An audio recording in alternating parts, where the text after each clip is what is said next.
Week 10 is finally here, the final week of the regular season. You might as well just call it Conference Championship Fridays because we have two big games where a conference title is on the line. Nelsonville and Athens are battling it out tonight for the TVC Ohio Championship, and hey, Athens needs a win to make the playoffs. Also at Jackson, Holzer Field, it's going down tonight. Chillicothe and Jackson both playing for the first ever FAC Conference Championship. We'll have those two big games on tonight's show and many more, and it all starts right now on Gridiron Glory.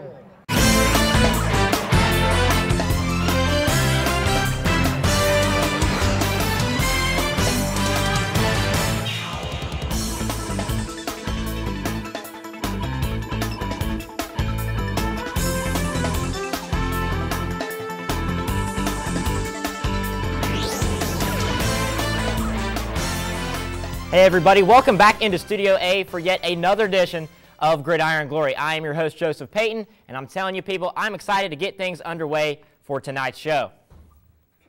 And let's kick things off tonight with Piketon and Unioto. SVC reporter Taylor Nimmo was in the house for that one, and she joins me now on desk. Well, Joey P., there was plenty on the line tonight, particularly for Unioto, hoping to keep their playoff hopes alive. But the Shermans are ready to take care of business, scoring right out of the gate. Did you blink? Well, Unioto's already up 7-0. Piketon has a go, but not for long. Cameron Bryce says, hey, I'll take that. He goes running, taken down just short, but tag team. Dalton Poole finishes it off. Touchdown Shermans, 14-0. Still in the first quarter, Unioto's not done. Quarterback Gabe Fisher with the ball. He's going down the right side. Very next play, he takes it in himself. Shermans are now up 21-0. Piketon's Galloway hits Nichols with a pass, and touchdown puts Piketon on the board. Seconds left in the half, but Unioto wants that momentum back coming into the half. Whoa, look at Jamarcus Carroll. He's flying, dudes dropping like flies around him, 43 yards before he goes down. Trying to get one more touchdown before halftime. Fisher looks for Poole, but the pass is incomplete. Unioto goes into the half 21-6, and they'll go on to win 28-12. Now, Taylor, we know the Sherman's goal was locking down the playoffs tonight, so do we have any update on that? Well, coming into tonight, Unioto knew their playoff fate was essentially relying on this game against Piketon, and now it's official. Unioto Shermans have secured their spot in the playoffs. As far as their opponent, that's not yet announced, but it's looking like it's going to be Licking Valley. Right, I'm sure the Shermans are definitely pretty pumped to hear that, but let's go back to what happened tonight. Unioto's got their weapons both offensively and defensively, so what was Piketon's game plan for that? Piketon did what they do best, and that's passing the ball. If Piketon tried running the ball, they knew Unioto defense would allow for little movement, so they stuck to passing for the majority of the night. It honestly worked for them because they do complete their passes. They're not just throwing it up. If we talk Piketon's strengths, passing's definitely one of them. Even with Piketon's strong passing, Unioto clearly wasn't dominant tonight, and we talked about Unioto's explosive defense, but let's look at that offense. Weapons on weapons, the core of this, quarterback Gabe Fisher. He's a strong leader for these guys. He's leading the conference in touchdowns second, but you also got wide receiver Dalton Poole. And the speed on your running back, Jamarcus Carroll, I mean, you could go on. And no doubt, Unioto has talent, and they're definitely going to be something to watch as we head into the playoffs. Well, for sure, Taylor. Definitely looking forward to seeing them in the playoffs. Thanks for all the hard work you put in this week. Now, moving over to some MVL action, our MVL expert, Nick Ursini, checked out the Philo New Lexington game tonight and also the Tri-Valley Maysville game, and he joins us live now from Zanesville. Joey P., so two MVL teams still needed a win to keep their playoffs hopes alive. Now, Philo was sitting at number 8 in Region 15, so they needed a win and some help to reach Week 11. Now, when your season is on the line, who else would you turn to other than your best player, Isaac Gill? Gill has been one of the few players who was on that magical team last year, so you know he wants to get back to the postseason and make a run. Now, he's been the leader on both sides of the ball, so tonight he wanted to make a statement. Now, New Lex was already eliminated before kickoff, but could have spoiled Philo's chances, but their offense didn't even show up. Their 10 points were all special team points, and you can't beat Philo when only a third of your team shows up to play. Now, Philo went back to their known ground and pound mentality with Gill and running back Casey Munyan. In fact, Philo used 5 different running backs to just pound that Panthers defense. Now, the Electrics finished with a 7-3 record, and they are projected to be the number 7 seed in Region 15, and they will travel to St. Clairsville to take on the Red Devils. Takes care of business tonight against New Lex, and they appear to be hitting the road for their Week 11 matchup Now the Scotties of Tri-Valley, they were looking to get more than just another win.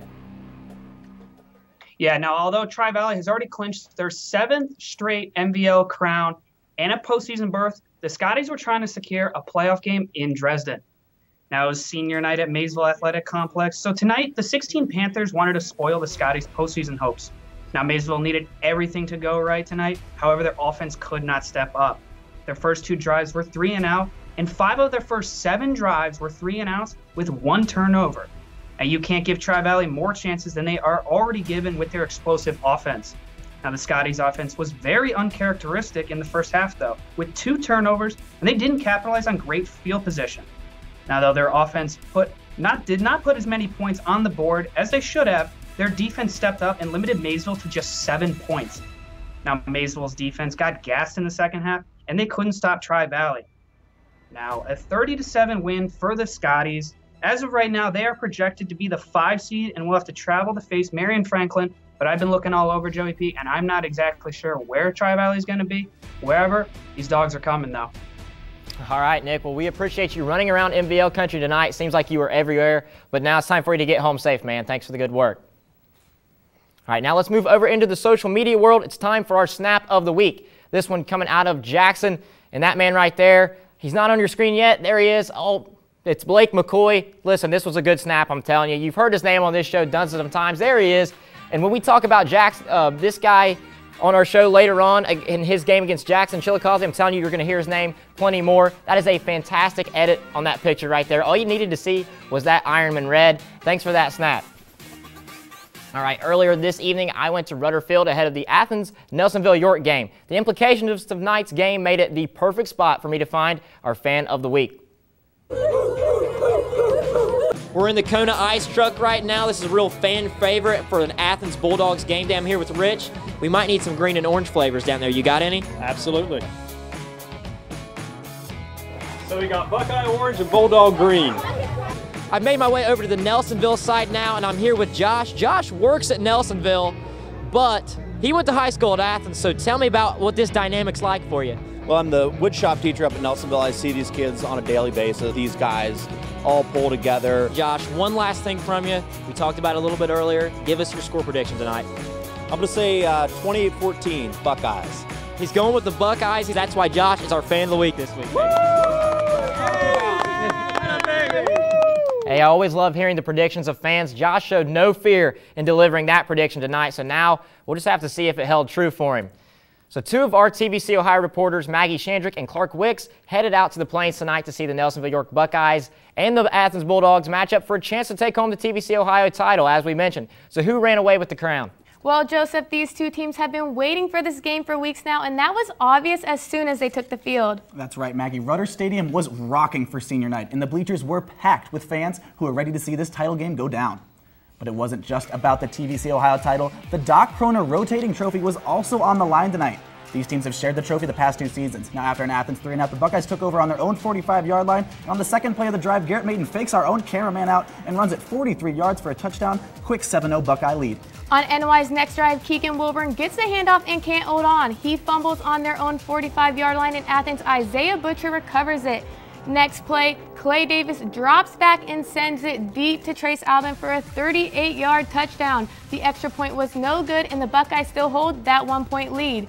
Keegan Wilburn needed a little redemption after his last fumble, and he gets it. He picks up a few blocks from his teammates, and he cuts toward the sideline and breaks free. No one is even close to touching him. 88 yards on the return, and he adds 6 more to the scoreboard after a missed extra point. Still in the first quarter, here's this Athens defense that has been dominant all season, and they were not slowing down tonight. Matthew Odenthal knocks the ball loose and eventually gets picked up by Logan Maxfield on the Nelsonville 19-yard line. But Maxfield wasn't done just yet. On the very next play, senior quarterback Clay Davis hurls it to the corner. Maxfield reels it in for 6. 2-point conversion was no good. Nelsonville would lead 20-12 at the end of the first quarter in this shootout. They went on to secure a perfect regular season record with this 52-26 win. Well, sounds like an exciting and a well-deserved win for the Buckeyes tonight. That's back-to-back TVC Ohio championships for them, and they finished the regular season undefeated, as you just mentioned. So what do they need to do now to continue this run into postseason play? Well, the Buckeyes need to do 2 things. They need to continue their dominance on offense, and they need to eliminate their turnovers. The Buckeyes have success on offense running and passing the ball behind leader Garrett Maiden. They've also found momentum in senior running back Colt Yinger, who ran for 196 and 4 touchdowns tonight. Jonathan Richards, Shaquem Williams, and Keegan Wilburn also contribute to that mix. Athens defense couldn't stop them tonight, and the 9 other teams they played this season couldn't either. The Buckeyes outscored their opponents by an average of 24 points and never scored less than 21 points. If they continue to utilize their offensive tools and mesh it with Ronnie Wynn and the Buckeye defense, then this team has all it needs to become dangerous in the playoffs. But if they want to make it far, they need to eliminate those turnovers. Tonight, the Buckeyes had 3 turnovers against the Bulldogs, 2 fumbles and an interception. Athens was able to capitalize on 2 of those, scoring 14 points. And once you get to playoff time, you're going to be playing harder teams who thrive off getting points off of turnovers. The Buckeyes will play their first playoff game at home next Friday. And our hearts go out to the Maiden family and the Nelsonville York community as Tom Maiden lost his battle with cancer early this morning. You know, you hate to hear that, but I'm sure this team and the Nelsonville community, they're going to rally around him and his family. Lots of good people out there. But hey, guys, thanks for the game coverage tonight. Okay, we showed you our Snapchat of the week just a little bit ago, so now let's check out our tweet of the week. Our tweet of the week this week coming out of Wellston from Mike Reinhardt. He tags us and Golden Rocket Travis J. John with a sweet graphic that says hashtag TJ13 for Gridiron Glory Player of the Year. J. John has been making big plays all year long, people, for Wellston. In a little while, we'll hear from Eric Threet II to see if J. John is one of our Player of the Year finalists. There's 5 of them, so stick around. Eric Threet's going to break that down for you, and we'll see if Travis J. John made the list. But, Mike, thanks for the tweet, buddy. And another conference title was up for grabs tonight. All Waterford had to do was take down Belpre, and they would be your TVC Hocking champs. We had TVC Hocking reporter Duncan Goldberg there. Duncan, it was a big game out there, wasn't it? Yeah, very, very big game tonight, Joey P. A win for Waterford tonight will give them their 2nd straight TVC Hocking title, but a loss would give Trimble a share of that crown. So last game of the year, can't hold anything back now.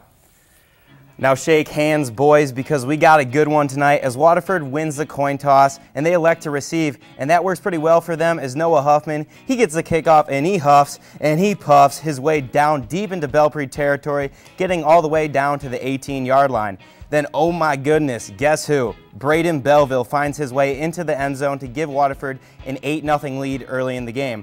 And Belpre, first play of the game, my man Brandon Simonetti, too much popcorn before the game, Waterford football, and oh, did I mention Belleville yet? Coach McCutcheon says, let's give this man the football as he bullies his way down to the 1-yard line. Very next play, Belleville, end zone. It's going to be 16 all Waterford. But hey, Simonetti and the Golden Eagles aren't going down without a fight as he finds Jesse Collins on a quick pass, and he makes it all the way down to the 2-yard line, but they have to settle for a field goal. And here's Bailey Sprague with a nice leg, but Waterford, they're going to win this one big 44-3 and end their conference season undefeated. All right, Duncan, so the Waterford Wildcats, TVC Hocking champions yet again, but they're on to bigger and better things now. The playoff season is here. They were in this position last year, too, being a top team in Region 27, so what do we have going on there? Well, it's pretty interesting, Joey P. According to our projections, Waterford is going to be a top 4 seed in Region 27, and that looks pretty good for them. But the thing that they don't like to hear is they're probably going to play a pretty good football team. And because there are a lot of good teams and tough teams in that division, but they are going to be hosting a playoff game. Hey, man, home playoff games, always nice to have. Everybody's out to get those when they're trying to get in the playoffs. So now, Duncan, what did you see tonight from them that they could probably utilize and be successful with in the playoffs? Well, the thing that I really like to see was the fact that they just turned around and gave the ball to the man, Belleville, or as Mr. Jerry Curvin likes to call him, Superman. The dude can just straight up ball. He's a tank. He's tough as nails, and he's hard to bring down after getting the ball so many times. He just gets back up, and he keeps putting on a show. But I can't forget to shout out that Waterford offensive line. Those guys are stellar run blockers who pave the way for Belleville and allow him to basically do whatever he wants. All right, Duncan, touch on another topic for me real quick. How about those other cats out in Gloucester? You know, what can you say? The Tomcats, they're back at it again, back to their 8th straight playoff this season. But I know that those boys are sad that they didn't finish first in the TVC Hocking standings. But, you know, they get a chance to make up for it in postseason play. There's even a decent chance that they may match up with the Waterford Wildcats. But even if they don't play each other, both teams, the Tomcats and the Wildcats, they're going to be tough outs come playoff time next week. Absolutely, they always are. These teams met in the playoffs last year, so you could have another rematch there. But Duncan, thanks for the good work out there tonight, my man. All right, now sticking with the TVC Hocking, South Gallia was on the road at Miller tonight, and TVC Hocking reporter Nick Mullins made the trip out to that game. But Now he's here with me on desk to break it down for us. Joey P. South Gallia came in on a 5-game losing streak, and Miller is coming off of a tough loss against Wahama last week. Tonight was senior night for Miller, and they came in against South Gallia looking to keep any playoff hopes alive. The Miller Falcons came storming out for what could possibly be their last game of the season.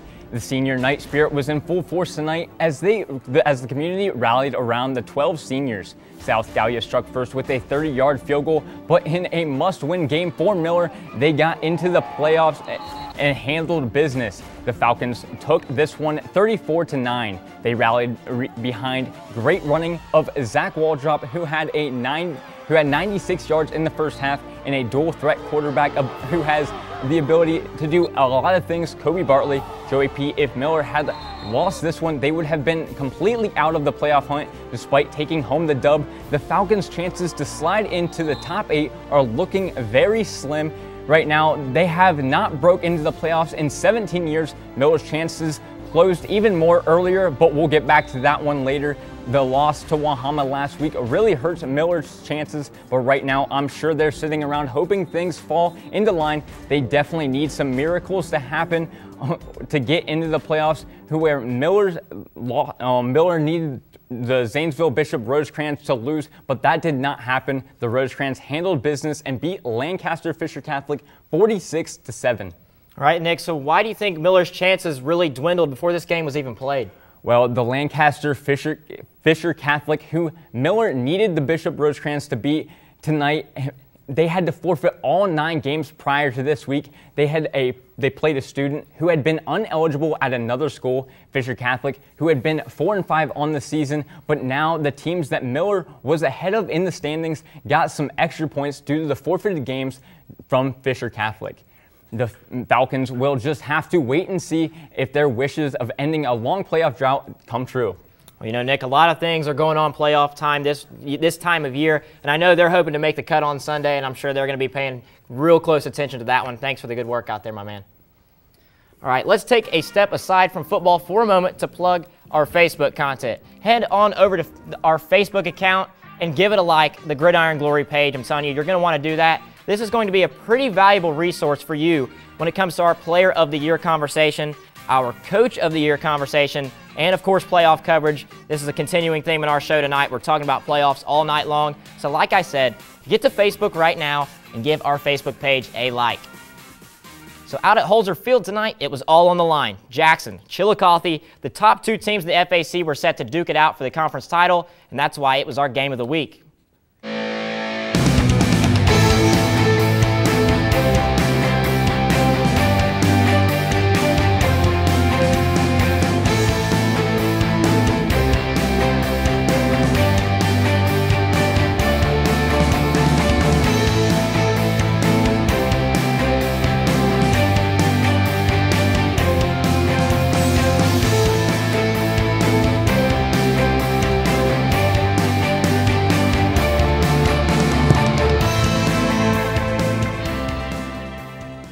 Now, the FAC's finest, my man Blake Baker, got a taste of this matchup tonight. This is one that they've had circled on their calendar all year, haven't they? Oh, yeah, no doubt. This is a fight for crosstown bragging rights, the first ever FAC championship, and some chances at the postseason. Now, Jackson felt pretty secure in that regard, but Chillicothe, it was a win-and-in scenario. And to do it, the Cavs traveled to a hostile environment. Now, Jackson, they won the opening coin flip, and that was a good idea because Blake McCoy took the first play of the game 85 yards to the house. But on his 4th carry of the game, he's coming up gimping, and that would be his last play of the game. But Chillicothe is going to have to weather Caleb's storms for the rest of the game, and on 4th and 2, he stays on his feet, turns out 6 yards to keep that drive alive. And General Jared Eisenhower, marching his team down the field, almost does it the rest himself, takes it down to the 2-yard line. The Ironmen punches one in, and they go up 14-0. Now, Chillicothe had 2 3-and-outs on the first 2 possessions of the game, but on this play, they find some daylight. Connor Mathis, 49-yard sprint right up the middle, and he's going to punch it in a couple plays later, so Chillicothe is on the board. And the Cavs defense does their job, gets the ball back to the offense, and they capitalize on this 9-yard play from number 9. Nice little screen to beat that pressure, and they go 14-14. They take it into the half. They get a field goal to start the half, and Jackson's got to respond. Caleb Haller hauling it 53 yards down the field. That also leads to a field goal, so we're knotted up at 17, but Brandon Moffmer has something to say about that. Big fella off of the left side, tiptoes an acrobatic run, 17 of his 191 yards on that play alone, and the biggest throw of the game to J.J. Harris, a little back shoulder action, 11 yards out. Moffmer had a 40-yard run to seal this one later in the game, 31-17, and the Cavs are league champs for the first time since 1990. Man, first time since 1990, but it looked like Jackson had the upper hand early in this game. So, Blake, how did it get away from him? Yeah, losing Blake McCoy in that game really hurts. Caleb Storms and Bryce Graham filled in pretty good, but any team is going to take a definite hit when their best players on the sideline. And Jackson still had 307 rushing yards, but the big playability we saw on the first play was lost. They also coughed it up a couple times, and the Cavs took full advantage. Chillicothe scored its only touchdowns of the first half off of those turnovers. And in the second half, they came out guns a-blazing. The Cavs controlled the ball all but 4 minutes of the third quarter and ran the ball at will. That Jackson defense has not seen a runner like Moffmer, and some great adjustments led to a great Chillicothe win. So, Blake, you mentioned the Cavs win, and now they're in. So what's the deal? Are they in, though? Unofficially, they are in. They've clinched a playoff spot and look to be an 8 seed, and that means they'll for sure be on the road, likely traveling to 8-2 LaSalle out of Cincinnati a week from now. And even though they're an 8 seed, don't count out the Cavs just yet. Chillicothe is riding high after this win, and they have shown explosiveness out of the backfield all year long. They're every bit as well coached and athletic to hang with the South. So now what's the deal with Jackson after this loss? As of now, Jackson is sitting at number 7 in its region, got a little bit of help to be there, and that means they'll also be on the road. For the Ironmen, it'll likely be a date with the Bell Fountain Chieftains, and if Blake McCoy can bounce back after tonight, the Ironmen are in a similar situation as Chillicothe. He says he'll be questionable going forward, but even so, Jackson has a lot to prove and is not satisfied with just week 11. For sure, man. Blake, we loved hearing about this new conference all year long. Thanks a lot, buddy. Okay, I know a lot of people are tuning into tonight's show just for this segment right here. It's time to announce our finalists for Player of the Year. Now, Eric Threet II, he's got the goods for us. You know I always got the goods, and we have our candidates. And one thing I don't have is a Gridiron Glory Player of the Year trophy. As a group, we voted on 5 players who can become Gridiron Glory Player of the Year, and here they are. To pray for times like this, to rhyme like this, so I had to grind like that, to shine like this.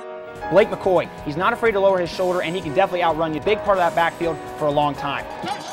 See my dreams unfold, nightmares come true. It was time to marry the game, and I said, yeah, I do.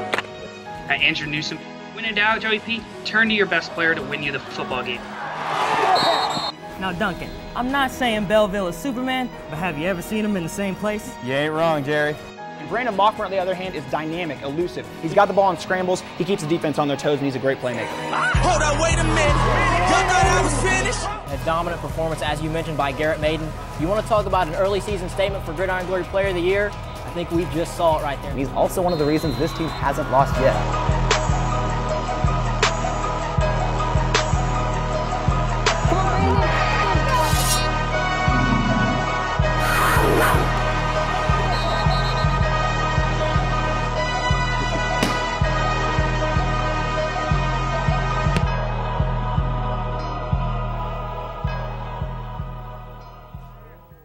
There it is.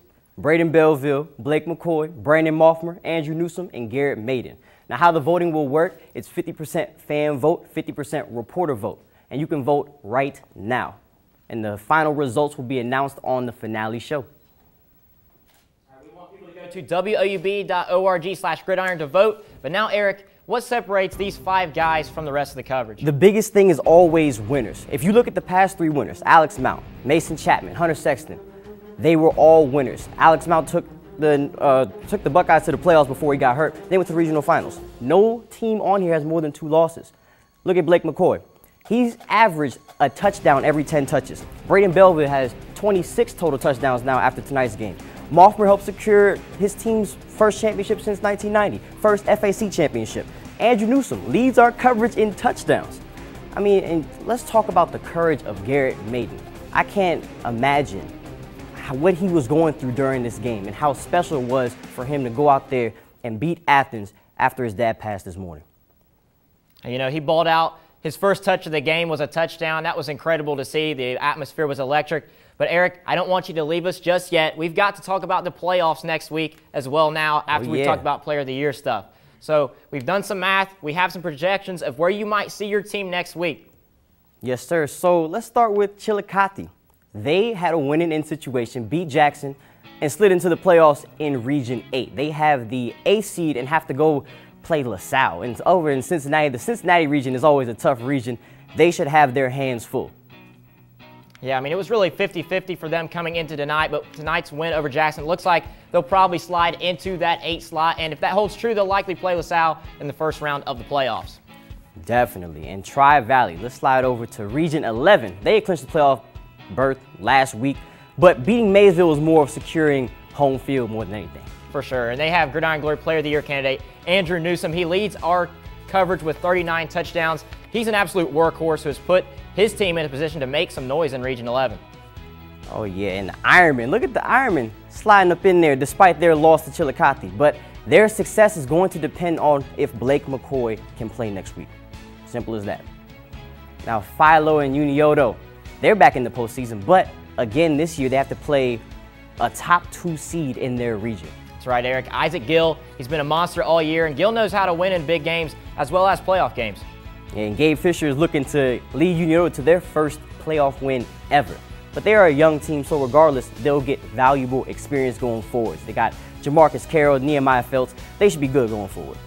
Right now in Region 23, we have 2 undefeated teams in that region, the Nelsonville York Buckeyes and the Southeastern Panthers. The Buckeyes, in my opinion, they have the most impressive body of work in our coverage. But don't sleep on Southeastern's offense. It is something ridiculous. They always play at the Panthers' pace.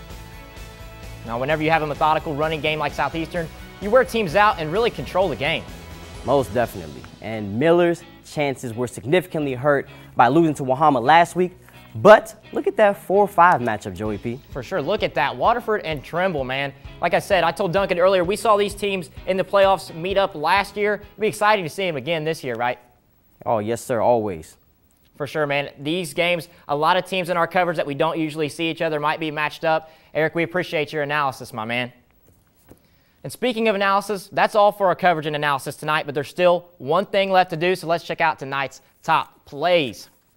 So play number 3 is taking us out to Belpre, but what you're about to see is a Waterford highlight, people. Wildcat QB Peyton Stevens rolls out on the run, delivers a ball where only his man Andrew Harabaker can go up and rip that one down, making Randy Moss proud in the 84 jersey. Moving to play number 2, Philo on the road at New Lex. It's a handoff to Casey Munyon, somehow gets out of a jam, but from here it's just straight jelly. He's not quite old enough to be on the cover of a Smucker's jar, but buddy, it'll get you in the highlight reel, I promise. 58 yards all the way to the crib. That's a touchdown for the Electrics. Now play number 1, staying in New Lexington, Panthers. CJ Ratcliffe fields the punt, and yeah, that'll about do it. This one's already over, this foot race. We'll be seeing you. Even throws in a have a good one there with the stiff arm into the end zone. 56 yards on the return. That's a touchdown for the Panthers. All right, folks, that does it for the regular season. We want you to stick around for all of our playoff coverage next Friday. It's going to be wild. This entire season has been wild, so the playoffs are definitely shaking out to be crazy themselves. So until we see you next Friday, remember, there is nothing better than Friday nights and Gridiron Glory.